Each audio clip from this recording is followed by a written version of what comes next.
আমার ভিগান সিরিজের চতুর্থ পর্বর সমস্ত উপকরণ নিয়ে আপনাদের সামনে চলে এসেছি। উপকরণের মধ্যে রেখেছি বিট, গাজর, আলু, নারকোল, বাদাম, কড়াইশুঁটি, অল্প একটু ধনেপাতা। প্রথমে আলুগুলো কেটে সেদ্ধ হতে বসিয়ে দিয়েছি, আর এখন বিটটা যতটা সম্ভব সরু সরু করে কেটে নেব। এই বিট কাটা আমার জন্য ভীষণ বড় একটা চ্যালেঞ্জ।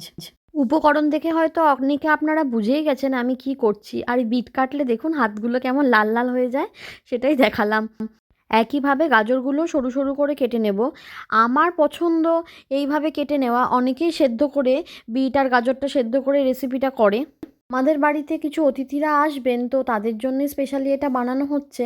তো আসলে ওই কেটে নিলে এই যে ক্রাঞ্চি ব্যাপারটা থাকে না, সেটা আবার সেদ্ধ করে করলে অনেকটা নষ্ট হয়ে যায়। আর এখানকার মানুষ দেখি একটু ক্রাঞ্চি ব্যাপারটা বেশ পছন্দ করে।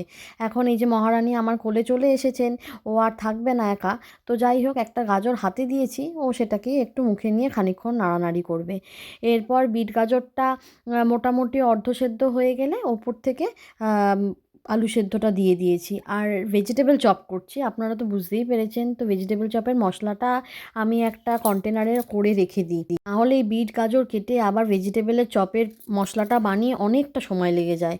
নিজেরা বাড়িতে খেলে একটু ছোট ছোট করি। তো আজকে বাড়িতে লোকজন আসবে বলে একটু হৃষ্টপুষ্ট সাইজের করেছি, যাতে ভালো লাগে দেখতে ওনাদেরকে সার্ভ করলে। তো যাই হোক, এই ডবল কোট করে এখন এইগুলো করে ফেলেছি। গরম গরম তেলে ভেজিটেবল চপগুলো ভাজতে দিয়ে দিয়েছি। এইভাবেই আমাদের তৈরি হয়ে গেল আজকের মতো ভিগান একটা সুন্দর স্ন্যাক্স। বাইরের কনকনে ঠান্ডায় গরম গরম চপ দারুণ লাগলো খেতে।